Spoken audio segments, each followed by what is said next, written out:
So now I'm curious, in this discussion of emotional sobriety, did anybody hear anything that they hadn't thought of previously? Yeah, there's a lot of heads. Now, anybody want to kick in anything?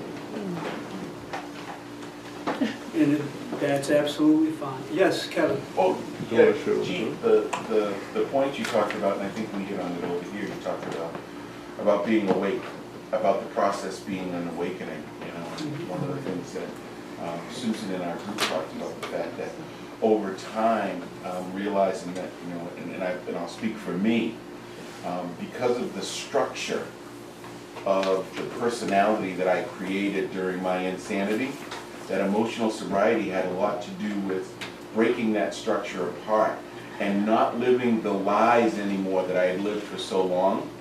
So little by slow, like certain lies would drop away. My first couple of years, okay, I wasn't telling that lie anymore, I didn't mean, but there were some that hung with me. And I found myself at 10, 11, 12 years looking at me and going, why am I still telling that lie? Why am I still trying to hold up that part of the old me? And so that awakening process came like peeling away an onion, but being more awake of the fact that I was living behaviors that no longer needed to be a part of it. Thank you. Nice. Thank you. Basically, theoretically, the same thoughts, but a different perspective. So sort of an expansion of what I was originally sort of thinking. Good. And one of the ways I think about the 6th and 7th step is that the only way to get to step 7 is to continue to do the other 11 steps. And I view the Buddhist studying and practicing that I've been doing as a manifestation of that. So yeah, that's the way I think about it, is the only way to live in step 7. And when I think about living in step 7, I think about living in basically being right-sized. So I'm not an egomaniac and I'm not living in abject fear. And the way to do that, I think, is to keep doing the rest of the stuff that we talk about in here. And that led me to studying the Buddhist teachings. An important part of that for me is the 11th step, and from the Buddhist perspective, it's the concentration part of the Eightfold Path, in particular the meditation. So I'm hoping to take about 15 minutes right now to do meditation, for everyone to settle into a meditation. So while you're listening to my voice, start getting yourself into a comfortable position. How many people here do not actually practice meditation or have never been taught meditation? There's at least one. Looks like a couple others that are regular meditators. So don't worry about that, and also, in particular, don't worry about being a good meditator. It's like being a good AA. It's a good idea to drop that whole idea. What you want to do is practice. And so what we're going to do for the next 15 minutes is I'm going to give a little introduction to what I regard as Samadhi or Samantha Meditation, which translates to single point of concentration. And it's a basic meditation that if you learn it, you can do it for the rest of your life, and you will be an accomplished meditator. And at the same time, I would recommend to anyone who's wanting to become more comfortable with themselves, to learn to grow, is to get some lessons in various types of meditation. So for right now, what I'd like to suggest that you do is sit in a comfortable position. Let yourself know that we're going to be meditating for about 15 minutes. During part of that time, I'll be talking so you can settle into your meditation and let my voice drop off into the background of your meditation. But I'll help those that are beginning to get started. So what I'd like you to do is you're sitting comfortably, and they recommend that you sit in what's called a noble posture. You do not need to sit in the lotus position, but if you're sitting when doing your meditation, it's recommended that you have your torso generally vertical. Ideally, you would have your hips tipped slightly forward. That's not going to be possible for most of the chairs that you're in, but make a mental note of that for later on. So you're in a safe environment. You're sitting in a comfortable posture. You've made a determination to meditate for a given period of time. And when you practice meditation, it's a good idea to set a period of time so that when you suffer the common problem of monkey brain, you don't give up your meditation. You sit for that given period of time. Because what we're learning to do is generally called sitting or practicing meditation. So as you're sitting and hearing my voice in the background, start following your breath. And follow your breath from one particular point. It may be your chest rising and falling. It may be the air as it enters or leaves your nose. It may be your diaphragm going up or down. Choose one. If it doesn't feel right, choose another and follow your breath. There's no need to control your breath. There's no need to make it a certain depth or a certain pace. Simply observe your breath. And as we meditate, we're bringing ourselves towards the here and now. That's a strange place for most of us. You're in a safe place. You're in a comfortable posture. You made a commitment to sit for a given period of time, and you're following your breath. As you follow your breath, it's very common for thoughts to come in. This is not a problem. As thoughts come in and you notice the thoughts, simply say in your mind's ear, thinking, and return to your breath. There's no need to criticize yourself. There's no need to try and push the thought out. It's not unusual for meditators, particularly beginning meditators, to suffer what's called monkey brain. Monkey brain is when thoughts come in rapid succession. It often causes people to think they can't meditate. That's not true. It's simply monkey brain. There's a name for it. It happens. As it happens, and you notice, simply say to yourself, thinking, or monkey brain, and return to your breath. Always we're returning to the breath. And while you're meditating, you will experience many different things.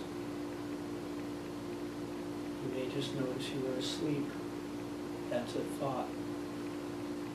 So say to yourself, sleeping or thinking, and return to your breath. You may notice that you are daydreaming. That's a thought.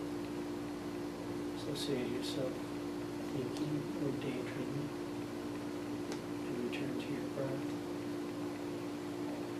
You may notice that you are seeing the back of your eyelids. That's a thought. Again, thinking and return to your breath. Now I'm going to be quiet for a few minutes while you continue your meditation. And I will speak up again shortly before the meditation is finished.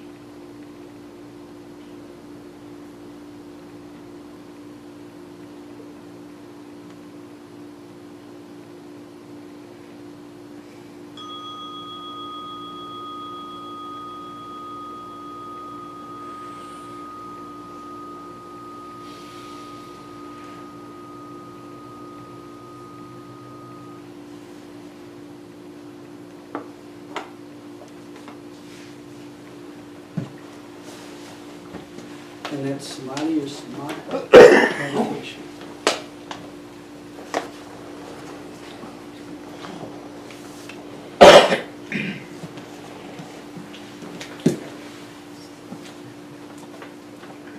If you fell asleep, it's not a problem.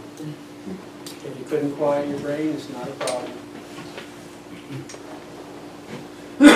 Does anybody have any thoughts or anything they'd like to, questions they'd like to ask? How was it? Were you able to meditate, Bart? Mm-hmm. Good. I'm always amazed at the thoughts that come into my head. Everything from how am I going to turn the light on in that bedroom upstairs when I go in, plug it in, to how my cats are doing, to, just these random things that you float through. You sound incredibly normal. Nice, yes.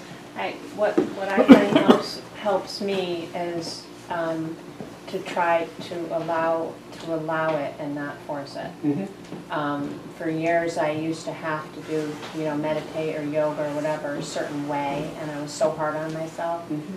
So now even when I go there, I say I'm just allowing it, whatever the thoughts are, instead of trying to have it be different. Mm-hmm. So that's very important. Great.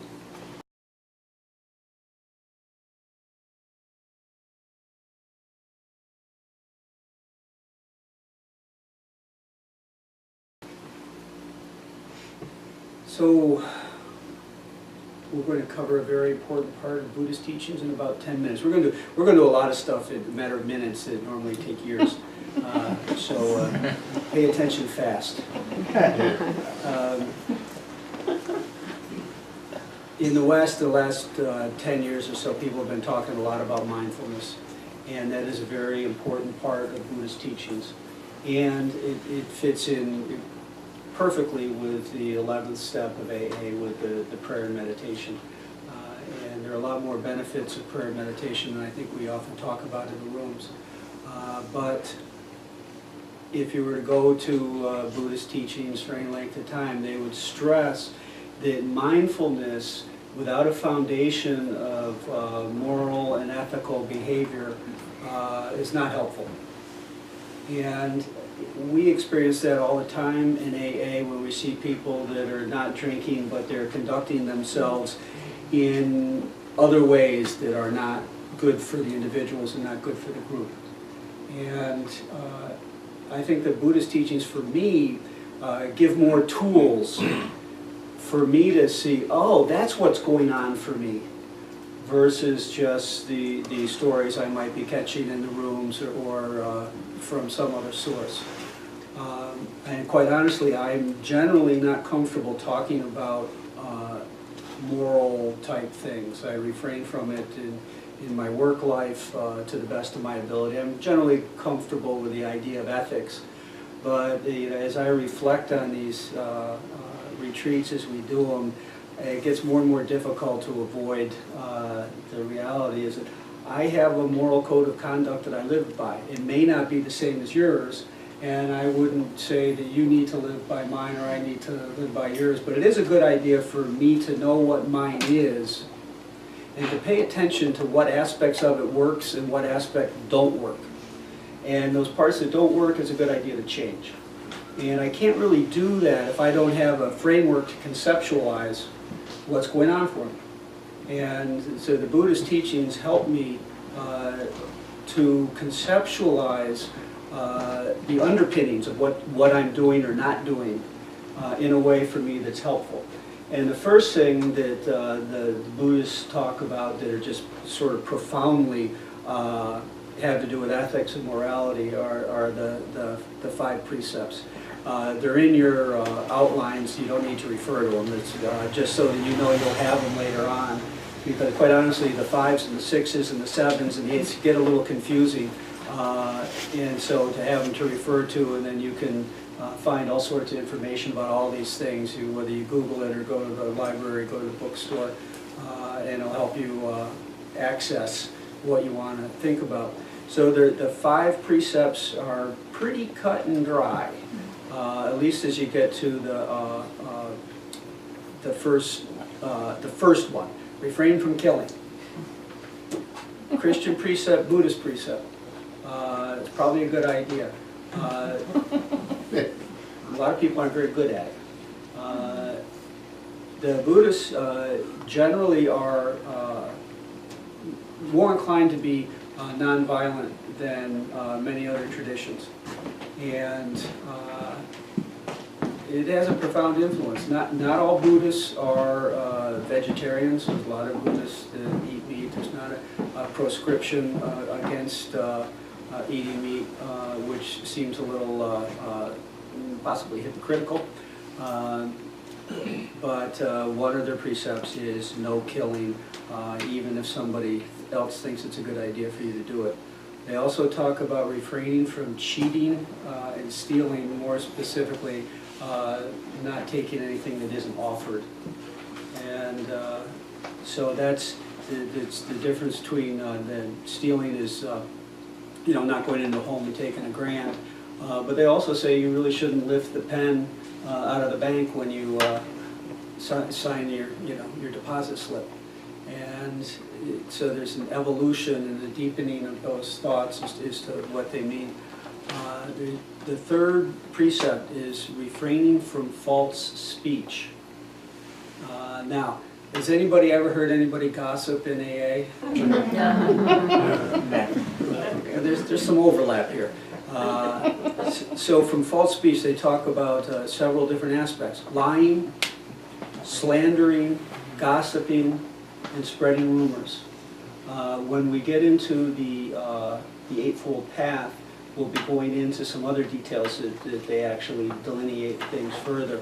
But these are really good rules of thumb, and as they delineate them, it helps me anyhow think about, okay, what's a problem with talking about somebody that's not there?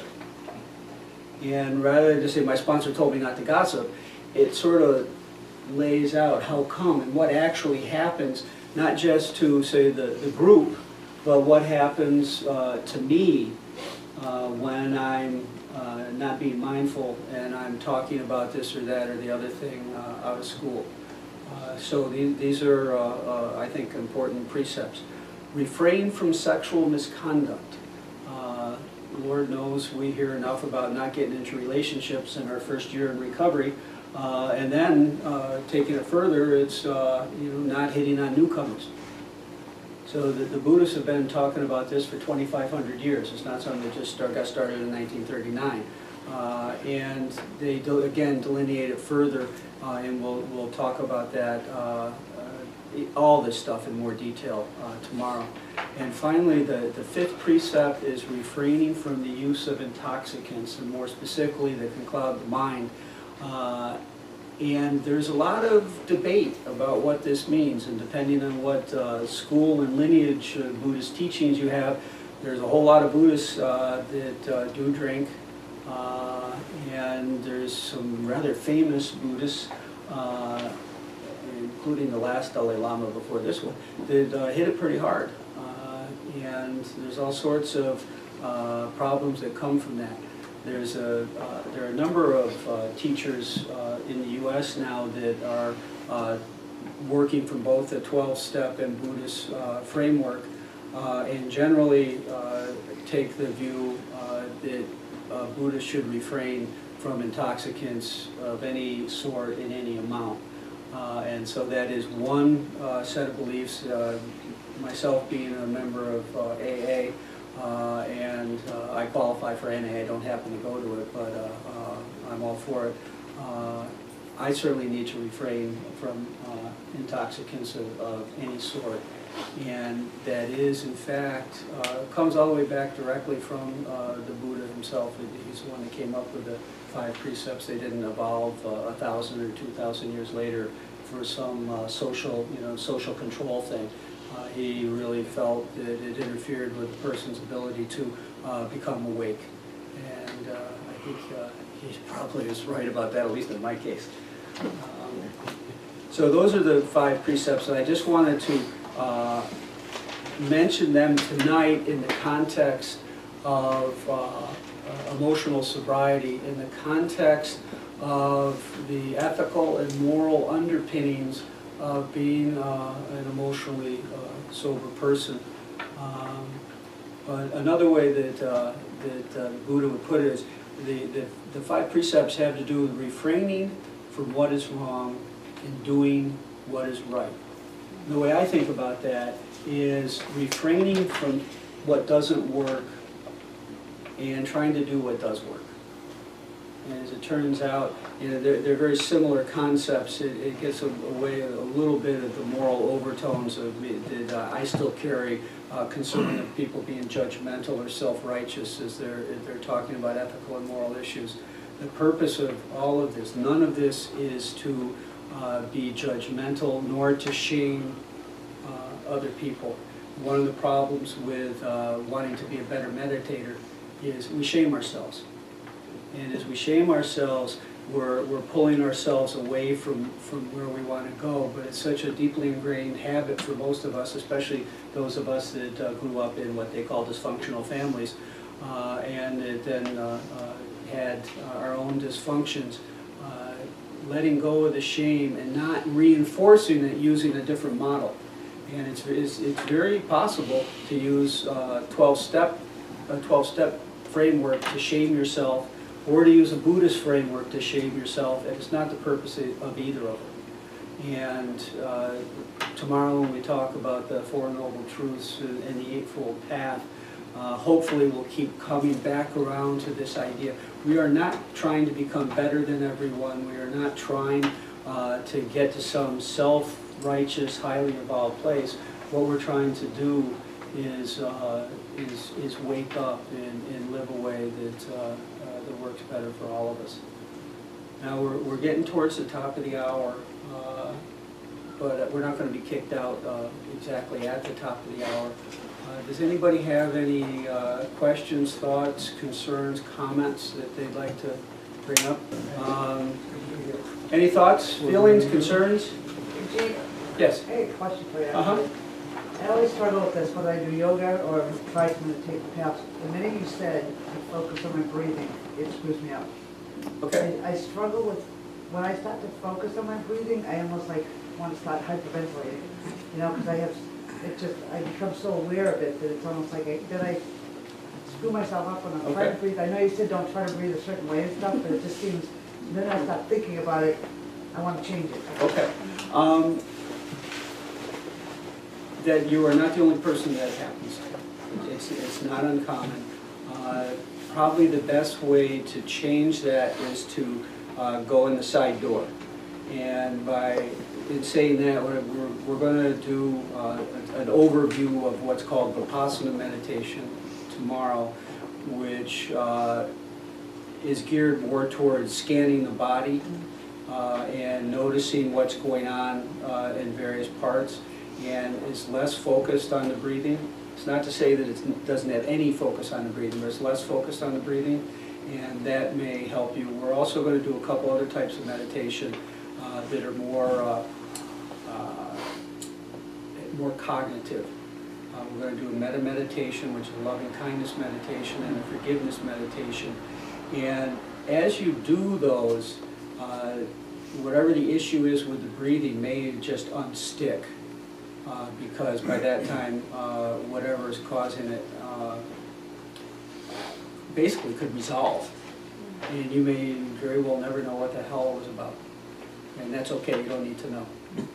And if you're still having problems with it tomorrow night or Sunday morning, take me aside and we'll see if we can figure out something else.